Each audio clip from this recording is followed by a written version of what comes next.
नुसल्ली व नुसल्लिमु अला रसूलिहिल करीम व अला अहली बैतिही व आलिहि तय्यिबीन व ताहिरीन वल मासूमीन अजमाइन खुसूसन अला सय्यदिनल गौसिल आज़म अला जद्दिही नबीना व अलैहिस्सलातु वस्सलाम फ़क़द क़ाल अल्लाहु तबारक व तआला फ़िल क़ुरआनिल मजीद वल फ़ुरक़ानिल हमीद फ़अऊज़ु बिल्लाहि मिनश शैतानिर रजीम बिस्मिल्लाहिर रहमानिर रहीम इन्नमा युरिदुल्लाहु लियुज़हिबा अन्कुमुर रिज्सा अहलल बैति व युतहिरकुम तत्हीरा सदक़ल्लाहुल मौलानाल अज़ीम व सदक़ रसूलुहुन नबियुल करीम।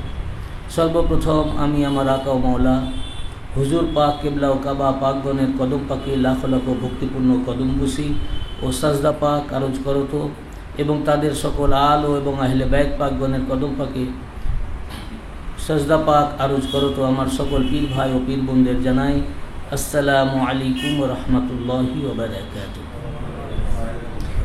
আজকে 7ই মুহররমুল হারাম। আজকে येजिद বাহিনী আগে থেকে 1000 ছিল, আরও 4000 সেনা পাঠিয়ে কুফি সেনা পাঠিয়ে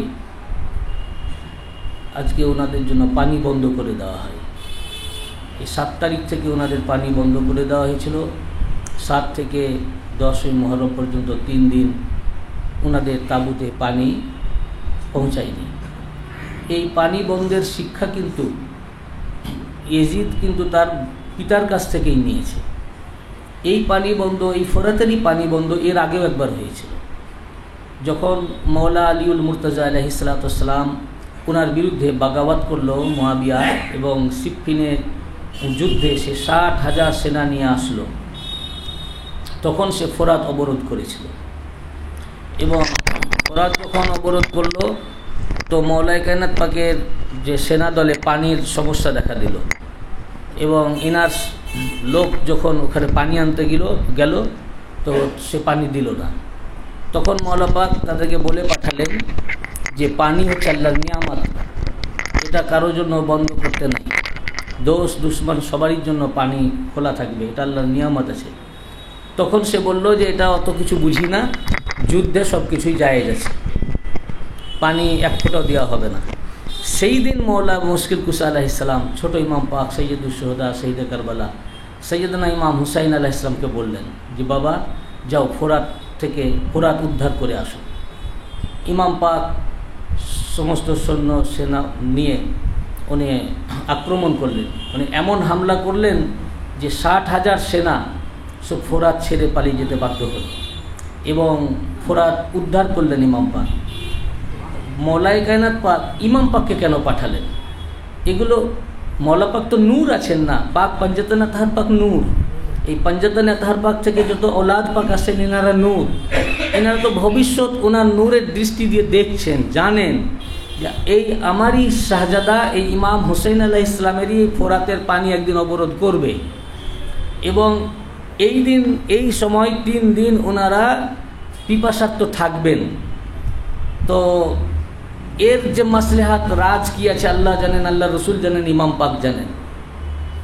তাই ইমাম পাককে পাঠিয়ে আল্লাহ পাক এই মওলায়ে কায়নাত পাক দেখিয়ে দিলেন যে येजिद তুই তো দূরের কথা, তোর পিতার কাছ থেকেও 60,000 সৈন্য থাকার পরেও ফোরাত উদ্ধার করা ইমাম হুসাইন আলাইহিস সালামের জন্য কোনো ব্যাপারই না।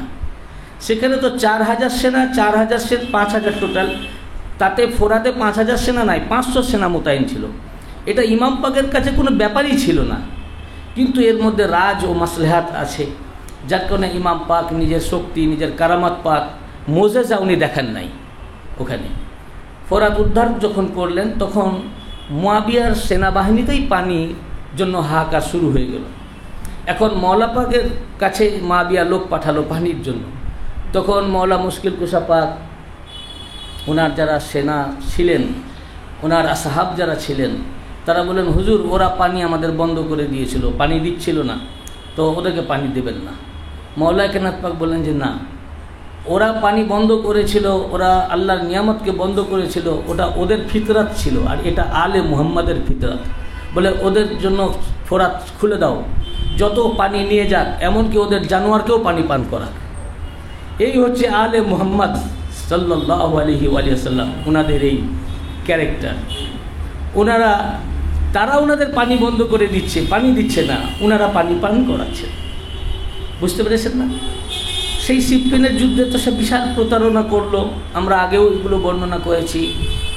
কোরআনকে যখন আমাদের যুদ্ধ, এই যুদ্ধে যখন বিজয় দরজায় এসে পৌঁছিয়ে গেছে, সেই সময় দেখলো আমর ইবনুল আস ছিল খুব কুচক্রী, খুব কূটবুদ্ধি সম্পন্ন। সে তখন মারওয়ানকে বুদ্ধি দিল, তার তো উপায় নাই, বলে কি করতে হবে, বলে কোরআন শরীফকে ছিঁড়ে বর্ষায় দরগায় লাগিয়ে বলুন যে কোরআনের ফাইসালা করবে। তখন উনি তখন মুয়াবিয়ার নির্দেশ দিল, মুয়াবিয়ার নির্দেশে সমস্ত সেনা কোরআন শরীফকে বর্ষার ডগায় গেঁথে। এটাও কোরআন পাকের কত বড় অবমাননা। বললো আমরা যুদ্ধ নয়, এই কোরআন ফাইসালা করবে। মওলা পাক তো বুঝতে পারলেন তাদের এই বদমাইশিটা। তো মওলা পাক বললেন যে না, এরা তোমাদেরকে একটা চালের মধ্যে ফেলতে চাচ্ছে, যুদ্ধ বন্ধ করো না। তো বললেন যে কোরআন দেখছি। তখন মওলা পাক বললেন যে না, তোমরা যেটা দেখছো হাজা কোরআনুন সামেতুন ও আনা কোরআনুন নাতিক, ওই কোরআন এখন নির্বাক কোরআন, ও নতুন করে কিছু বলে না। আমরা হচ্ছি জীবন্ত কোরআন, বলনেওয়ালা কোরআন, আমি হুকুম দিচ্ছি যুদ্ধ চালাও। কিন্তু তখন ওনার সেনাবাহিনী থেকে দুই ভাগ হয়ে গেল এবং অধিকাংশ লোক যুদ্ধ করতে চাইল না। শেষে উনি সন্ধি করতে বাধ্য হলেন। সেই সন্ধিতে যখন সন্ধিপত্রে লেখা হচ্ছিল যে এই চুক্তিপত্র আমিরুল মুমিনিন মওলা আলী আলাইহিস সালামের পক্ষ থেকে, সঙ্গে সঙ্গে মুয়াবিয়া বলে উঠল যে ওনাকে যদি আমিরুল মুমিনিন মেনেই নিই তাহলে যুদ্ধ কিসের। অথচ আমি আহলে সুন্নাত ওয়াল জামাতের কথা বলছি, তাদের যে আকীদা, বেরেলভী, দেওবন্দি, ওয়াহাবি, যারা এরা সব এদেরকে নিজেদেরকে সুন্নি বলেন, তো এদের প্রত্যেকের আকীদা যে চারজনাকে হযরত আবু বকর, ওমর, ওসমান, আলী, এই চারজনের মধ্যে কোনো একজনকে কেউ যদি আমিরুল মুমিনিন মানতে অস্বীকার করে, ও কাফির, ও মারদুদ, ও ইসলাম থেকে বহিষ্কৃত। এটা আহলে সুন্নাত ওয়াল জামাতের আকীদা সবারই, আমি নাম করেই বললাম। তাহলে এখন মুয়াবিয়া আমিরুল মুমিনিন মওলা পাককে মানতে নিজেই অস্বীকার করছে। এটা আল্লামা শওয়াহিদুন নবুয়াতের মধ্যে আল্লামা জামি রহমতুল্লাহ আলাইহি, আব্দুল হক মুহাদ্দিস দেহলভী মাদারিজুন নবুয়াত কিতাবের মধ্যে, ইবনে কাসির তার আল বিদায়া ওয়ান নিহায়ার মধ্যে মুহাদ্দিসিনে কেরাম এবং মুআররিখিনে কেরামের একটা জামাত এই কথা উল্লেখ করেছেন। ইবনে কুতাইবা তিনিও আল ইমামা ওয়া সিয়াসার মধ্যে রওয়ায়াত করেছেন। তাহলে মুয়াবিয়া এরপরের মুসলমান কি করে থাকলো? সোজা কথা, ইনি হচ্ছেন খোলাফায়ে রাশেদিন এবং উনি আহলে বাইত পাক, উনি ইমাম, উনি মওলা। যখনই ওনার বিরুদ্ধে বিদ্রোহ করলো, এখন ধরুন দেশের যে নেতা, তার বিরুদ্ধে যদি কেউ বিদ্রোহ করে, তার ভুল থাকতে পারে, তার প্ল্যানের ভুল থাকেও যদি কোনো দেশের নেতা, তা আপনি যুদ্ধ করতে পারেন না, তার সিস্টেম আছে। কিন্তু ইনারা তো মাসুম, মওলা পাক, আহলে বাইত পাক মাসুম, ইনাদের তো ভুল নাই। এরপরেও যখন ওনার বিরুদ্ধে যুদ্ধ করলো, তো রাষ্ট্রীয় নেতার বিরুদ্ধে যুদ্ধ করার কারণে সে তো ফার্স্ট দেশদ্রোহী হলো। তারপরে ধর্মীয় নেতা উনি খলিফা এবং আমিরুল মুমিনিন, তার বিরোধিতা করার জন্য ও ধর্মদ্রোহী হলো। এই জন্য আল্লাহ রসুল সাল্লাল্লাহু আলাইহি ওয়াসাল্লাম বলেছেন, আম্মার বিন ইয়াসার রাদিয়াল্লাহু আনহু ওই যুদ্ধে শহীদ হয়েছিলেন। এর ভবিষ্যৎবাণী সহিহ বুখারী শরীফের প্রথম খণ্ডে 64 পৃষ্ঠায় হাদিস শরীফ এসেছে। আল্লাহ রসুল সাল্লাল্লাহু আলাইহি ওয়াসাল্লাম এরশাদ ফরমিয়েছেন, আম্মার বিন ইয়াসার রাদিয়াল্লাহু আনহু মসজিদে নববীর কাজ চলছিল, সবাই একটা একটা করে ইট নিয়ে যাচ্ছিলেন। আম্মার বিন ইয়াসার রাদিয়াল্লাহু আনহু দুটো করে ইট নিয়ে যাচ্ছিলেন নবী পাকের যুগে। তখন আল্লাহ রসুলের পাশ দিয়ে যখন যাচ্ছিলেন, বুখারী শরীফের দুই জায়গায় হাদিস এসছে, প্রথম খণ্ডে 64 পৃষ্ঠায়, আবার প্রথম খণ্ডে 396 পৃষ্ঠায়, আবার সহিহ মুসলিমের মধ্যে মুত্তাফাক আলাইহি হাদিস। হাফেজ ইবনে কাসির ও আল বিদায়া ওয়ান নিহায়া হাদিস রিওয়ায়াত করেছেন। আল্লাহ রসুল সাল্লাল্লাহু আলাইহি ওয়াসাল্লাম তার মাথা থেকে ধুলো ঝেড়ে দিয়ে বলেন, ওয়াইহা মান তাকতুলুহুল ফিয়াতিল বাগিয়া ইয়াদউহুম ইলাল্লাহ ওয়া ইয়াদউনাহু ইলান নার। আফসোস এই আম্মারের জন্য যে একে বাগির জামাত হত্যা করবে।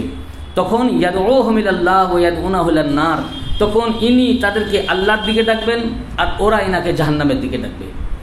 তো আল্লাহ রসুল সাল্লাল্লাহু আলাইহি ওয়াসাল্লাম পরিষ্কার আগেই ভবিষ্যৎবাণী করেছেন যে ইনাকে হত্যা করবে কে? বাগির দল, ধর্মদ্রোহী। এই হাদিস শরীফ দ্বারা স্পষ্ট হয়ে গেল, যারা আম্মার বিন ইয়াসার রাদিয়াল্লাহু আনহুকে যে জামাত শহীদ করেছে, বাগি লোক বলেন নাই, ফিয়াতুল বাগিয়া, বাগি দল, বাগি জামাত। তার যে জামাত মুয়াবিয়ার দল হত্যা করেছে, এই পুরা জামাতটাই হচ্ছে বাগি, ধর্মদ্রোহী। এরপর কি বললেন? ইয়াদউহুম ইলাল্লাহ, ইনি আল্লাহর দিকে ডাকবেন। আম্মার বিন ইয়াসার কোন দিকে আছেন বলুন? আলীর দিকে আছেন। কার দিকে? মাওলা আলীর পক্ষ থেকে যুদ্ধ করছেন। তো বললেন ইনি আল্লাহর দিকে ডাকবেন, অর্থাৎ আলীর দল আল্লাহর দল। এবং অন্য হাদিসে এসে ইয়াদউহুম ইলাল জান্নাহ, এটাও সহিহ বুখারী 396 পৃষ্ঠায়, উনি জান্নাতের দিকে ডাকবেন, অর্থাৎ আলী আলাইহিস সালামের পক্ষ থেকে তো উনি ডাকছেন উনার দিকে। তো আলীর দিকে আহ্বান করা মানে আল্লাহর দিকে আহ্বান করা, আলীর দিকে আহ্বান করা মানে জান্নাতের দিকে আহ্বান করা। অর্থাৎ মাওলা আলী আলাইহিস সালামের দল, আহলে বাইত পাকের দলটা হচ্ছে আল্লাহর দল। আর বললেন ওয়া ইয়াদউনাহু ইলান নার, আর ওরা তখন উনাকে জাহান্নামের দিকে ডাকবে। ওরা কোন দলে আছে? মুআবিয়ার দলে। কোন দলে আছে? তাহলে এই হাদিস শরীফ থেকে প্রতীয়মান হলো এই যুদ্ধের দুইটি দল। কয়টি দল? দুইটি। একটা দলে মাওলা আলী, একটা দলের হেড অফ দ্য ডিপার্টমেন্ট মাওলা আলী আলাইহিস সালাম উনার পক্ষ থেকে, আর একটা মুআবিয়া। তো এই হাদিস শরীফ ধরে আল্লাহ রসুল স্পষ্ট করে দিলেন এই দুই দলের মধ্যে আলী যে দলে আছেন ওইটা আল্লাহর দল, আলীর এগেনস্টে যে দল আছে ওটা জাহান্নামী, ওটা জাহান্নামী দল, ইবলিসের দল। এটা সহিহ বুখারী হাদিসে পাক। এর পরেও আপনারা মুআবিয়াকে হযরত রাদিয়াল্লাহু আনহু কি করে বলেন, এটা আমাদের মাথায় কাজ করে না। পরিষ্কার করে দিয়েছেন হাদিসে পাকে যে মাওলা আলী আলাইহিস সালামের দল আল্লাহর দল। এবং শুধু তাই নয়, এটাও সহিহ বুখারী শরীফের হাদিসে পাক, যখন জামাল যুদ্ধে হযরতে তালহা, হযরতে জুবাইর, উম্মুল মুমিনিন আয়েশা সিদ্দিকা রাদিয়াল্লাহু আনহা যাচ্ছিলেন, তখন সহিহ বুখারী হাদিসে পাক মাওলা আলী আলাইহিস সালাম হযরতে আম্মার বিন ইয়াসির রাদিয়াল্লাহু আনহু এবং বড় ইমাম পাককে কুফা পাঠালেন কুফার লোককে খবর জানাবার জন্য। তো ওনারা কুফাতে গেলেন, মসজিদের মধ্যে মেম্বারের টপ সিঁড়িতে উপরে বড় ইমাম পাক বসলেন, আর তার নিচে সিঁড়িতে দাঁড়ালেন আম্মার বিন ইয়াসির রাদিয়াল্লাহু আনহু। আর সব লোক ভর্তি হয়ে গেল মসজিদে ওনার খুতবা শোনার জন্য।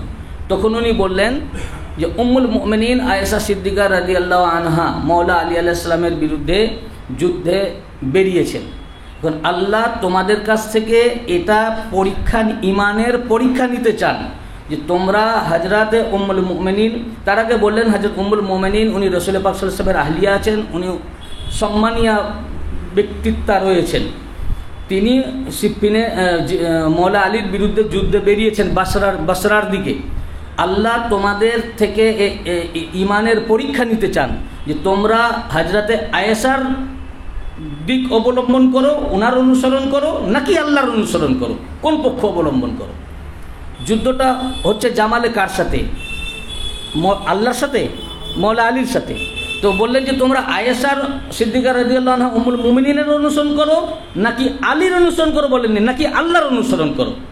অর্থাৎ আলীর দিক, ওনার দিকটা অবলম্বন করা, আল্লাহর দিক অবলম্বন করা, আলীর অনুসরণ করা, আল্লাহর অনুসরণ করা, হাদিসে পায়। তো এটা সাফ আছে যে আহলে বাইত পাকের এগেনস্টে যারাই গেছে ওটা হচ্ছে ইবলিসের দল, ওটা জাহান্নামী দল।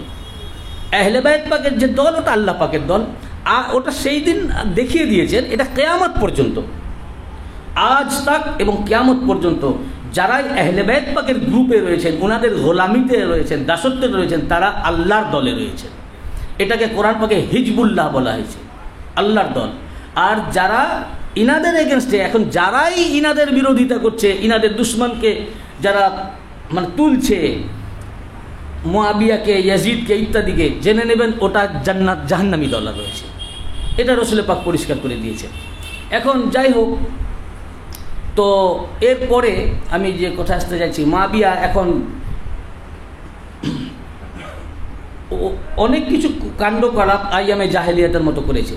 এই যে ইমাম হুসাইন আলাইহিস সালাম, ছোট ইমাম পাক যে শহীদ হলেন, শহীদ হওয়ার পর ওনার সার মোবারককে বর্ষায় গেঁথে যে নিয়ে গেল, ঘুরালো চারিদিকে, এটা কোথায় পেল? রাসূল পাক সাল্লাল্লাহু আলাইহি ওয়াসাল্লাম আসার পর, এটা আইয়ামে জাহেলিয়াতের যুগে ছিল, হুজুর আসার পর এগুলো রাদ করে দিয়েছেন, আজ পর্যন্ত নাই। এই জিনিসটা প্রথম চালু করেছিল মুআবিয়া, যেটা নবী পাক বন্ধ করলেন। আজ পর্যন্ত কোনো যুদ্ধে, বদর, ওহদ, খন্দক, কোনো যুদ্ধের ইতিহাস থেকে বা হাদিস শরীফ বা যে কোনো কিতাব থেকে আপনি দেখাতে পারবেন যে সেই যুদ্ধে কাফেররা নিহত হওয়ার পর আল্লাহ রাসূল হুকুম করেছেন তাদের ডেড বডি থেকে মাথা কেটে নিয়ে বর্ষায় ডগাই করে উনি ঘুরিয়েছেন? নাই, বরং এটা আইয়ামে জাহেলিয়াতে ছিল, বন্ধ হয়ে গেছে। হুজুর নিষেধ করেছেন যে এটা বর্বরতা, অসভ্যতা ইসলামে নাই, বর্বরতা, অসভ্যতা ইসলাম বন্ধ করে দিয়েছেন। এইটা প্রথম করলো, ইয়াজিদকে শিক্ষা দিল যখন হযরত ইবনে হামেক রাদিয়াল্লাহু আনহু মওলা ইমাম পাকের, মওলা মুশকিল কুশা পাকের মুহিব্বিন ছিলেন, গতকালকে বললাম, তাকে হত্যা করার পর তার মাথাকে বর্ষায় গেঁথে বাজারে বাজারে ঘুরিয়েছিল। ইবনে কাসির এটার উপরে মন্তব্য করেন যে ইসলামে প্রথম মুয়াবিয়া আইয়ামে জাহেলিয়াত যুগের আমালকে প্রচলিত করেছে।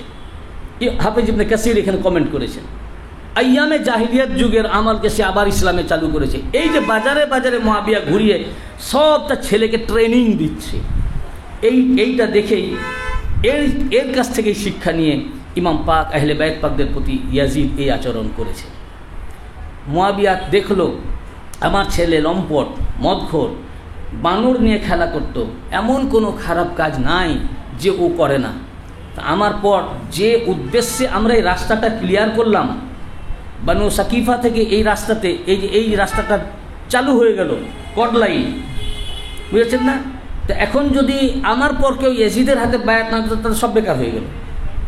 তো ও করলো কি, ওর জীবদ্দশাতেই ইয়াজিদের নামে বায়াত নেওয়া শুরু করলো এবং ও মারা গেছে 60 হিজরির রজব মাসে লাকুয়া রোগে মারা গেছিল। লাকুয়া মানে মুখ প্যারালাইসিস হয়ে যাওয়া এবং মুখ পুরো চেহারা মুখমণ্ডলকে যেটা প্যারালাইসিস হয়ে যায়, মুখ দিয়ে লালা ঝরে, কোনো সেন্স থাকে না, জিভ বেরিয়ে থাকে, এই রোগটাকে লাকুয়া রোগ বলে।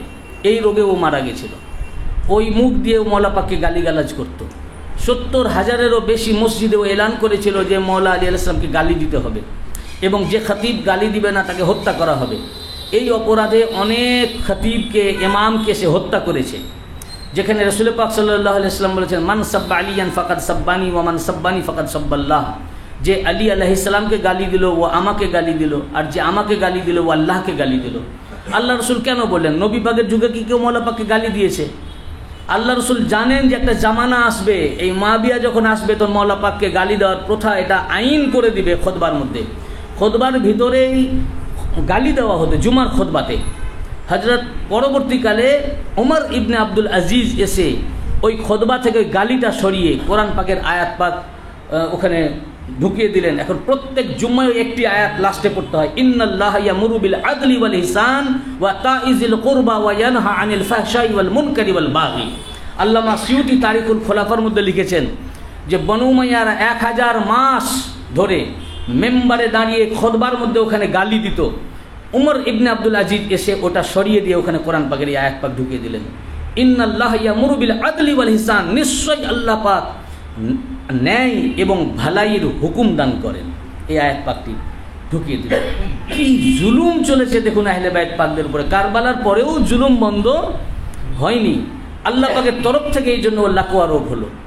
তো ও মারা যাওয়ার 10 বছর আগে 50 হিজরি থেকে ওই ইয়াজিদের নামে বায়াত নেওয়া শুরু করলো ও বেঁচে থাকতে। তাতে অনেক প্রতিবাদ বিদ্রোহ হলো, কিন্তু বিদ্রোহ হয়নি, প্রতিবাদ করেছিল, করতে পারেনি বিদ্রোহ। কারণ হচ্ছে কি, সে একটা ত্রাসের সৃষ্টি করেছিল। সে তার বিরুদ্ধে যেই বলতো তাকেই হত্যা করা হতো। এরকমভাবে অনেক সাহাবী হত্যা করেছে। মিশকাত শরীফের আসমাউর রেজাল চ্যাপ্টারের মধ্যে আছে 617 পৃষ্ঠার ভিতরে যে হযরত আবু বকরের ছেলে মুহাম্মদ বিন আবু বকরকে গাধা চামড়ার মধ্যে ভরে আগুন দিয়ে জ্বালিয়ে দিয়েছিল যাতে মানুষ ভয় পায়। ওই যে মাথা নিয়ে শহরে শহরে ঘোরাতো বাজারে, তার মানে কি, মানুষের মধ্যে যাতে ভয়ের সৃষ্টি হয়, ওর মুখে যেন কেউ, ওর বিরুদ্ধে যেন কেউ মুখ খুলতে না পারে। এই ত্রাস সৃষ্টি করেছে। সন্ত্রাসবাদের জনকই হচ্ছে মুয়াবিয়া ইবনে আবু সুফিয়ান। তো 50 হিজরি থেকে ওর নামে বায়াত শুরু করে দিল। তো এখন ও চিন্তা করলো, জনগণকে তো আমি মুরিদ করছি ইয়াজিদের নামে, কিন্তু মেন লোকরা তো বায়াত না হলে তো হবে না। সে তখন মারওয়ানকে চিঠি লিখলো যে ইয়াজিদের নামে বায়াত নেওয়ার শুরু করো ওনার নামে। তারপরে সে এক সময় মুয়াবিয়া ইয়াজিদের নামে বায়াত নিচ্ছে। আর সেই সময় এটা ইমাম বুখারী হাদিস ঠিক এইভাবেই রিওয়ায়াত করেছেন সহিহ বুখারীর মধ্যে, যে বায়াত নিচ্ছে। সেই সময়তে আব্দুর রহমান ইবনে আবু বকর, হযরত আবু বকরের বড় ছেলে, ওখানে উপস্থিত ছিলেন। তো ও বায়াত নিচ্ছে। আর মারওয়ান তখন বলছে যে এটা হযরত আবু বকর ও উমরের সুন্নাত মোতাবেক এটা বায়াত নেওয়া হচ্ছে। তখন হযরত আবু বকরের ছেলে উপস্থিত আব্দুর রহমান, উনি বললেন যে না, এটা কি করে হয়, আমার আব্বা হযরত আবু বকর, তার তো আমি যোগ্য পুত্র ছিলাম, আমাকে তো উনি আমার নামে তো বায়াত নেননি, হযরত উমরও তার ছেলের নামে তো বায়াত নেননি, তাহলে তাদের সুন্নাত মোতাবেক কী করে বলছো? বরং এটা তুমি বলো যে কাইসারে রোম এবং হারকিলের সুন্নাত মোতাবেক, তাদের ইহুদি ও নাসারাদের সুন্নাত মোতাবেক। এই কথা যেই বলা, মারওয়ান তাকে পুলিশ দিয়ে তাড়া করল। উনি উম্মুল মুমিনিন হযরত আয়েশা সিদ্দিকা রাদিয়াল্লাহু আনহার ঘরে ঢুকে গেলেন।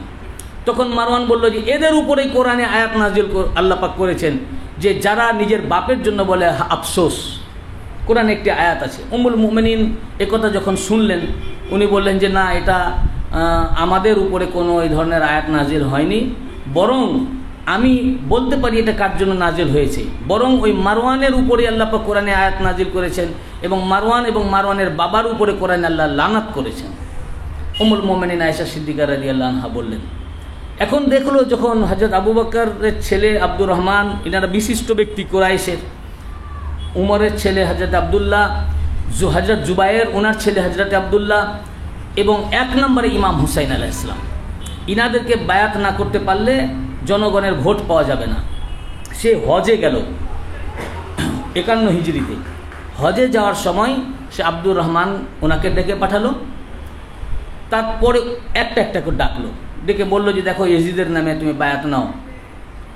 এই যে আলেমরা বলেন যে মুআবিয়ার কোনো দোষ ছিল না, এখন মুআবিয়ার কোনো দোষ ছিল না, ও মারা গেল, ইয়াজিদ বসে গেল, কিন্তু তার আগে কিতাবগুলো মুতালা করেন না, নাকি ইচ্ছা করে এগুলো চেপে যান? আমি তো সহিহ বুখারী থেকে হাদিস বলছি, শুধু তারিখ না, তামাম তারিখের কিতাবে এই ওয়াকিয়া মওজুদ রয়েছে। সহিহ বুখারীতেও এ কথা রয়েছে যে ইয়াজিদের নামে সে বায়াত নিচ্ছিল, হাদিস সহি। তো সে আব্দুর রহমানকে ডেকে বলল, আব্দুর রহমান বললেন যে না, এটা তো কোনোভাবেই সম্ভব নয়, একজন মদ্যপ দুশ্চরিত্র তার হাতে আমি বায়াত নিতে পারি না। ও তখন এই বলে বেরিয়ে গেলেন তিনি। এরপরে হযরত আবদুল্লাহকে ডাকলো, উমরের ছেলেকে। তো যখন বায়াত ইয়াজিদের নামে বায়াতের কথা বলল সে, তো তিনি বললেন যে একই সাথে দুইজনের বায়াত কী করে হবো, আপনার বায়াত আমি আছি, এখন এবার ইয়াজিদের দুজনের হুকুমত এক রাজত্বে কী করে চলবে, অতএব আমি এখন আমি ইয়াজিদের মুরিদ বায়াত হতে চাই না। তার মানে আপনি মারা গেলে আমি হব, আর হয়েও ছিলেন, তাই আমি গতকালকে সেটা দেখালাম। তো উনি বেরিয়ে চলে গেলেন। তখন মুআবিয়া তার দারুন নাদওয়া থেকে বার হলো, তার রুম থেকে বেরিয়ে বলল যে তোমরা দেখেছিলে তো হযরত আবু বকরের ছেলে হযরত উমরের ছেলে আমার রুমে এসেছিল। জনগণ বলল হ্যাঁ। বলে কী জন্য এসেছিল জানো? বলে কি না, তো এরা দুজনে আমার হাতে বায়াত হয়ে চলে গেল। কত বড় মিথ্যা কথা!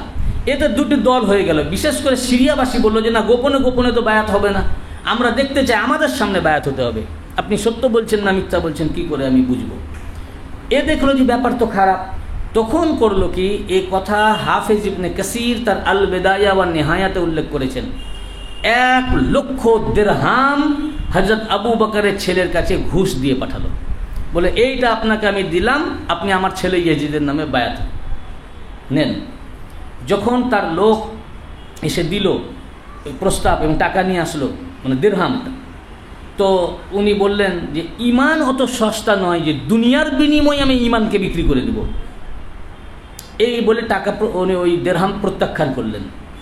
এসে যখন মুআবিয়াকে বলল, এর পরিপ্রেক্ষিতে ইমাম তাবারি তার তারিখে তাবারির মধ্যে রওয়ায়াত করেছেন, তখন মুআবিয়া লোক দিয়ে বলে পাঠালো, তুমি যদি আমার ছেলের নামে বায়াত না নাও তাহলে আমি তোমাকে হত্যা করব। হযরত একজনকে হত্যা করেছি, এবার তোমাকে হত্যা করব, 2 ছেলেকেই আমি শেষ করে দেব। তখন হযরত আব্দুর রহমান ইবনে আবু বকর বললেন যে তুমি যদি তা করো তাহলে জেনে রাখো দুনিয়াতে আল্লাহ পাক তোমার উপরে লানাত, দুনিয়াতে তোমার উপরে আল্লাহর লানাত এবং আখেরাতে তোমার জন্য জাহান্নাম। দেখুন, মুআবিয়ার উপরে লানাত প্রথম দিয়েছেন হযরত আবু বকরের ছেলে। প্রথম নয়, প্রথম তো হুজুর দিয়েছেন, প্রথম হুজুর দিয়েছেন। হাদিসে পাক রয়েছে, অনেক হাদিস রয়েছে, সেগুলো আমি এখন বলতে চাচ্ছি না। রাসূল পাক সাল্লাল্লাহু আলাইহি ওয়াসাল্লাম বলেছেন, ইজা রাআইতু মুআবিয়াতা আলা মিনবারি ফাকতুলুহু। এই হাদিস না হলেও আমি মুআবিয়ার মুখোশ উন্মোচন বলে আমার একটা বক্তব্য রয়েছে আমাদের, সেখানে দেখবেন আমি কমপক্ষে 14 থেকে 15টা কিতাবের হাওয়ালা দেওয়া আছে ওখানে। আনসাবুল আসরাফের মধ্যে ইমাম বালাজুরি, ইমাম তাবারি, তারপরে ইমাম তাবরানি, ইমাম হাইসামি মুহাদ্দিসিনে কেরামের জামাতে হাদিস রিওয়ায়াত করেছে, যখনই মুআবিয়াকে আমার মেম্বারের উপরে দেখবে তোমরা কতল করবে। রাসূল পাক সাল্লাল্লাহু আলাইহি ওয়াসাল্লাম বলেছেন। আল্লাহ একদিন রাসূল পাক সাল্লাল্লাহু আলাইহি ওয়াসাল্লাম দেখছেন গানের আওয়াজ পাওয়া যাচ্ছে। আবু বারজা রাদিয়াল্লাহু আনহু তিনাকে বললেন, দেখো তো কে আজান গান করে। বলে আমি কোঠার উপরে উঠে দেখলাম যে মুআবিয়া এবং আমর ইবনুল আস গান করছে। আমি এসে বললাম, ইয়া রাসূলুল্লাহ, মুআবিয়া এবং আমর ইবনুল আস গান করে। আল্লাহ রাসূল হাত তুললেন, তুলে বললেন, আল্লাহুম্মার কাসু রাকসান ফিল ফিতনাতে ওয়া দাআহুমা ফিন নারে দাআন, আল্লাহ মুয়াবিয়া এবং আমর ইবনুল আস এদের দুজনকে মুখ উপর করে ফিতনা ফেসাদের মধ্যে ফেলে দাও, এবং আল্লাহ এদের দুজনকে মুয়াবিয়া এবং আমর ইবনুল আসকে জাহান্নামের মধ্যে মুখ উপর করে ফেলে দাও। এবং ইমাম তাবারি হাদিস রবায়াত করেছেন যে রাসূল পাক সাল্লাল্লাহু আলাইহি ওয়াসাল্লাম বলেছেন যে কিয়ামতের পর হিসাব কিতাব হয়ে যাবে, এরপর মুয়াবিয়া জাহান্নামের সবচেয়ে নিকট সবচেয়ে নিচের স্তরে সিন্দুকের মধ্যে তালাবদ্ধ অবস্থায় থাকবে। ইমাম তাবারি হাদিসের রবায়াত করেছেন। যাই হোক, এইরকম সে জুলুমবাজি করেছে। তো হযরত আব্দুর রহমান দেখলেন আমাকে তো ও জুলুম করবে, তখন উনি মক্কা শরীফের দিকে পালিয়ে যেতে গেলেন এবং মক্কা শরীফ যাওয়ার পর ওখানে উনি ইন্তেকাল করেন।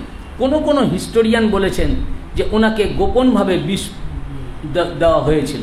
এ খবর পাওয়ার পর উম্মুল মুমিনিন আয়েশা সিদ্দিকা রাদিয়াল্লাহু আনহা মক্কা শরীফে আসলেন, ওনার কবর জিয়ারত করলেন এবং ওখানে একটা চাঁদুয়া টাঙিয়ে দিলেন কবরে, এবং ওখানে গিলাফ দিয়ে দিলেন। এই কথা হাফেজ ইবনে কাসির তার কিতাবে উল্লেখ করেছেন। এখন একজন তো গেল, এরপরে মুয়াবিয়া এতে 60 হিজরিতে রজব মাসেও মারা গেল। মুয়াবিয়া যখন সে মারা গেল তখন ইয়াজিদ, তখন মদিনা শরীফের গভর্নর হচ্ছেন ওয়ালিদ ইবনে উকবা, তার কাছে চিঠি পাঠালো যে আমার বাবার মৃত্যুর খবর পৌঁছাবার আগেই তুমি 2 ব্যক্তি আছেন, এক আবদুল্লাহ ইবনে জুবায়ের, খুবই কঠিন লোক, আর তার চেয়ে হচ্ছেন ইমাম হুসাইন আলাইহিস সালাম, 2 জনের থেকে বায়াত লাও। আর যদি এনারা বায়াত হতে নিতে অস্বীকার করেন, সঙ্গে সঙ্গে ওনাদের দেহ থেকে মস্তক বিচ্ছিন্ন করে দিও। ইয়াজিদ এই নির্দেশিকা পাঠালো। যখন এই নির্দেশিকা আসলো, সে চিঠি পড়লো, পড়ার পরে ওয়ালিদ ইবনে উকবা তার কাসেদকে পাঠালো। তখন মসজিদে নববীতে ইমাম পাক এবং হযরতে আবদুল্লাহ ইবনে জুবাইর দুজনেই ছিলেন। ফজরের পরে ওনারা ইবাদতের মধ্যেই ছিলেন। কাসেদ এসে বলল যে আপনাকে ডেকেছেন গভর্নর হাউসে। উনি বললেন আচ্ছা তুমি যাও, আমি যাচ্ছি। তারপরে উনি বাড়ি আসলেন। বাড়ি আসার পর তার সঙ্গী সাথী যারা ছিলেন বললেন আপনাকে তো একাই আমরা যেতে দিব না, আমরাও সাথে যাব। তো কিছু যুবক ওনার সাথে গেলেন। তো ইমাম পাক বললেন ঠিক আছে তোমরা আসলে কিন্তু ভেতরে তোমরা প্রবেশ করবে না, তোমরা বাইরেই থাকবে, আমি একাই ভেতরে যাব। তো উনি যখন গেলেন ওখানে মারওয়ানও উপস্থিত ছিল।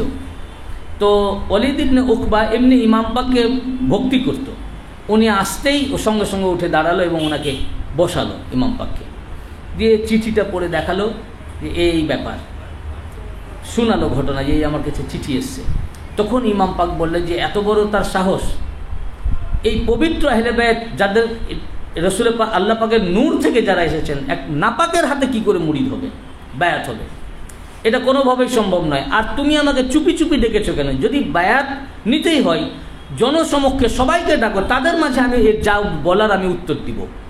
এই বলে উনি বেরিয়ে চলে আসছেন। তখন মারওয়ান বলল যে ওনাকে ছেড়ে দিও না, এটাই সুযোগ, এখন যদি ছেড়ে দাও তার হাতের নাগালে পাবে না, এখনই ওনাকে হত্যা করো। তখন উনি তার দিকে ফিরে তাকালেন এবং বললেন কে হত্যা করবে, তুই অবৈধ নাপাক সন্তান। দিয়ে তারপরে ইমাম পাক যখন জোর আওয়াজ করলেন, ওনার সঙ্গীরা সব ঢুকে গেলেন। উনি বললেন যে না চলো, কোনো সমস্যা নাই। উনি চলে আসলেন। এরপরে ওয়ালিদ ইবনে উকবা আবদুল্লাহ ইবনে জুবাইরের কাছে লোক পাঠালো, কিন্তু আবদুল্লাহ ইবনে জুবাইর উনি আসেননি। উনি দেখলেন যে তো জবরদস্তি করবে, উনি রাতেই উনি চলে গেলেন মক্কা শরীফের দিকে। তখন জানতে পেরে পুলিশ পাঠালো, কিন্তু তাকে আর ধরতে পারেনি, তিনি মক্কা শরীফ চলে গেছিলেন। পরে মক্কা শরীফের উনি গভর্নর, এতে উনি ওখানে যুদ্ধও হয়েছিল এজিদ বাহিনীর সাথে, এবং সেই 2000 এজিদ লস্কর পাঠিয়েছিল মক্কা শরীফে, হামলা করেছিল। আবদুল্লাহ ইবনে জুবায়ের সেই যুদ্ধে ইয়াজিদ বাহিনীকে পরাস্ত করেন এবং ওখানকার শাসনভার উনি গ্রহণ করেন। এইদিকে ইমাম পাক দেখলেন যে উনি তো দেখছেন সময় হয়ে যাচ্ছে, তাই তখন শাবান মাস চলছে, শাবান মাস ঢুকেছে জাস্ট। তো রাসূল পাক সাল্লাল্লাহু আলাইহি ওয়া সাল্লামের ভবিষ্যৎবাণী ছিল যে মুহররম মানে জিলহাজের 60 হিজরি শেষের দিকেই উনি শহীদ হবেন। তো এগুলো তো সব ওনার জানা, এটা প্ল্যান ছিল যে এটা এই ইসলাম যে এখন শেষ হতে যাচ্ছে, ইসলামকে বাঁচাবার জন্য আমার এই এই এই এই খানদান পাকদের রক্ত লাগবে, যাদের যাদের লাগবে তাদেরকেই নিয়ে গেছেন, যাদের যাদের প্রয়োজন নয় তাদেরকে নিয়ে যান নাই। তো তখন উনি ঠিক করলেন যে এখন আমাকে যেতে হবে। তো শাবানের 4 তারিখ, 4 শাবান মদিনা শরীফ থেকে উনি রওনা দিয়েছিলেন। রওনা দেওয়ার আগে ওনার বোন হযরতে জাইনাব আলাইহিস সালাম ওনাকে বললেন যে সামান সব বাঁধো, সব রেডি করেন আপনি, এখন আমাদেরকে কালকেই চলে যেতে হবে। তো বললেন রাত্রেবেলায় নানা জানের রওজা পাক জিয়ারতে যাই। তো উনি জিয়ারতে আসলেন, সঙ্গে জাইনাব আলাইহিস সালামও আসলেন, হযরতে সাকিনা আলাইহিস সালামও আসলেন। হুজুরের রওজা পাক জিয়ারত করলেন এবং সেখানে খুব আহাজারি করলেন, বললেন যে আপনার উম্মত আমাকে অতিষ্ঠ করে তুলেছে, আমাকে এখানে আপনার ছায়ায় আমি এখানে ছিলাম, ওরা আমাকে এখানে থাকতে দিচ্ছে না, আমাকে চলে যেতে হচ্ছে। রাসূল পাক সাল্লাল্লাহু আলাইহি ওয়াসাল্লামের রওজা পাক ওনার ক্রন্দনে কেঁপে উঠল। হুজুর ওনার একটু তন্দ্রা এসে গেল। তো হুজুর সাল্লাল্লাহু আলাইহি ওয়াসাল্লাম ওনাকে জিয়ারত দিলেন আর বললেন, হে আমার শাহজাদা, তোমার পা যেন না কাঁপে, তুমি যাও, আমার এই ডুবন্ত এই তরিকে কিনারায় লাগাবার জন্য তোমাকে কারবালা যেতে হবে, তুমি যাও, আমার ইসলামকে তুমি রক্ষা করো, হেফাজত করো। তারপরে বললেন, উনি খাতুনে আতার পাক সৈয়দাতুন্নিসা সৈয়দা ফাতেমাতুজ জাহরা আলাইহিস সালামের রওজা পাক জিয়ারতে আসলেন। ওনার ওখানেও খুব ক্রন্দন করলেন। জাইনাব আলাইহিস সালাম ওনার সার মুবারকের দিকে দাঁড়ালেন, ইমাম পাক তার কদম পাকের দিকে দাঁড়ালেন। ইফতেখারুল হাসান সাহেব তার খাকে কারবালার মধ্যে লিখেছে যে ইমাম পাক ওনার কদম পাকের দিকে উনি নিজের সার মুবারক রাখলেন এবং গিলাপ পাক চোখে মুখে লাগালেন। তখন তো রওজা পাক ছিল, গম্বুজ ছিল, গিলাপ পাক ছিল, সব ছিল।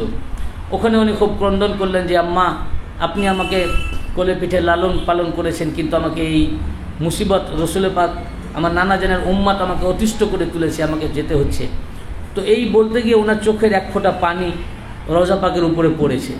সঙ্গে সঙ্গে রওজা পাক খাতুনে জান্নাত পাকের হিলে গেছে এবং আওয়াজ দিয়ে বলেছেন যে আমার বেটা, তুমি যদি আর ফরিয়াদ করো না, তুমি যদি কান্না করো, তাহলে আমি আমার মানে উন্মুক্ত মস্তকে আমি কাফন সহ আমি উঠে যাব। ইমাম পাক থেমে গেলেন। এরপরে সেখান থেকে উনি ঘরে আসলেন। ঘরে এসে সবারই কাপড় বেডিংপত্র সব গুছানো হলো। এখন সকালবেলায় ভোরবেলায় ওনারা যখন মাল চাপাচ্ছেন, তো হযরতে ফাতিমা সুগরা আলাইহিস সালামের তো কোনো বেডিং ছিল না। তখন উনি বললেন যে আমার কই? তখন জাইনাব আলাইহিস সালাম বললেন যে, উনি খুব কাঁদতে লাগলেন জড়িয়ে ধরে, বলে আপনি তো যাবেন না, কারণ উনি জাহেরিভাবে তখন বিমার ছিলেন। তো বললেন যে উনি তখন বললেন আমাকে ছেড়ে চলে যাবেন, তা আমি কার কাছে থাকবো? তো বললেন আপনি আপনার আব্বাকে বলেন। ওনার আব্বার কাছে খুব ক্রন্দন করলেন। তখন উনি বললেন, অসুস্থ বিমারদের জন্য তো আমাকে আরও নিয়ে যাওয়া দরকার, আমার দেখভাল কে করবে? বললেন যে আমি আল্লাহর ওয়াস্তে এবং আমার নানা জানের হেফাজত আমি রেখে গেলাম। ওনাকে রেখে যাওয়ার বাতেনি রহস্য আমি আগেও বলেছি যে এই যে ওনারা যাচ্ছেন, এটা একটা পরিকল্পনা, যে এই পুরা খানদান পাক তাদের জীবন দিয়ে যে ইসলামকে রক্ষা করবেন, ইসলাম যখন বাঁচবে ওনাদের রক্তের দ্বারা, তখন এই ইসলামের নাবিক হবেন জাইনুল আবেদিন আলাইহিস সালাম, এবং জাইনুল আবেদিন আলাইহিস সালামের পরে তার শাহজাদা পাক ইমাম বাকির আলাইহিস সালাম, তারপর জাফর সাদিক আলাইহিস সালাম, এইভাবে হাসান আল আসকারী আলাইহিস সালাম পর্যন্ত আসবেন। ইমাম হাসান আল আসকারী আলাইহিস সালামের পর ইমামত শেষ, আর ওখানে আর কোনো ইমাম নাই। ইমাম মেহেদী আলাইহিস সালাম পরে আসবেন হুজুর গৌসে পাকের খানদান পাক থেকে, বড় ইমাম পাকের খানদান থেকে। তখন এই ইসলামকে কে রক্ষা করবে? আর সেই সময় আবার ইসলামের উপর আঘাত আরও বেশি আসবে। তখন উমাইয়াদের শাসন বন্ধ হয়ে গিয়ে আব্বাসিয়া শাসন শুরু হবে এবং তারা আরও বেশি জুলুম করেছে আহলে বাইত পাকদের উপরে। তখন ইনাদের তো সব কিয়ামত পর্যন্ত দেখছেন। সেই বুখারীতে হাদিস পাক আছে যে রাসূল পাক সাল্লাল্লাহু আলাইহি ওয়াসাল্লাম রাবি বলছেন যে আল্লাহ রসুল ফজরের পর দাঁড়ালেন, দাঁড়িয়ে আমাদেরকে বক্তব্য শুরু করলেন, এমনকি জোহরের টাইম হয়ে গেল, নামলেন, জোহরের নামাজ পড়লেন, জোহরের পরে আবার দাঁড়ালেন, দাঁড়িয়ে আবার উনি খুতবা দিতে লাগলেন, আসরের টাইম হয়ে গেল, আসরের পরে আবার উনি নামলেন, নামাজ পড়লেন, পরে আবার নামাজ শেষ করে আবার দাঁড়ালেন, খুতবা দিতে লাগলেন, এমনকি মাগরিবের টাইম হলো। রাবি বর্ণনা করছেন এই ফজর থেকে মাগরিব পর্যন্ত উনি এমন কিছু বর্ণনা বাকি রাখলেন না, কিয়ামত পর্যন্ত যা যা ঘটবে, অতীতে যা হয়েছে, কিয়ামত পর্যন্ত যা যা হবে, ওই সময়ের মধ্যে সম্পূর্ণ আমাদের কাছে বর্ণনা করলেন। তো কিয়ামত অবধি কী কী হচ্ছে ইনারা দেখছেন, বুঝেছেন না? তো ইনারা দেখছেন যে আমার এই খানদান পাক তাদের রক্তের বিনিময়ে জীবন দিয়ে যে ইসলামকে রক্ষা করবেন, এই ইসলামের নাবিক আমার এই খানদান পাক থেকে 8 জন ইমাম পাক আসবেন, ইমাম হাসান আসকারী আলাইহিস সালাম পর্যন্ত, ইনারা এটাকে চালাবেন। কিন্তু আমার পর, ইমাম হাসান আসকারী আলাইহিস সালামের পর তখন আরও বেশি টর্চার হবে ইসলামের উপরে, তখন এর হালটা কে ধরবেন?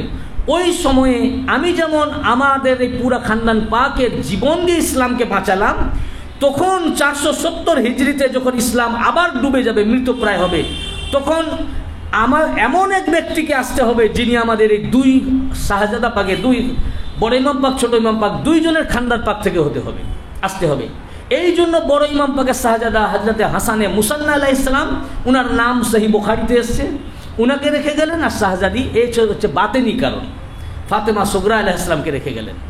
পরবর্তীকালে ইনাদের 2 জনের শাদী মুবারক হলো। ইনাদের 2 জনের থেকে যে শাহজাদা পাক আসলেন, তেনার নাম হযরত সৈয়দনা আব্দুল্লাহ আল মাহাজ আলাইহিস সালাম। ইনি হচ্ছেন রসুলের বড় ইমাম পাকের পোতা এবং ইমাম হুসেন আলাইহিস সালামের নাতি। ইনি হচ্ছেন, এই শুরু হয়ে গেল আল হাসানি আল হুসাইনি খানদান, 2 ইমাম পাকের থেকে।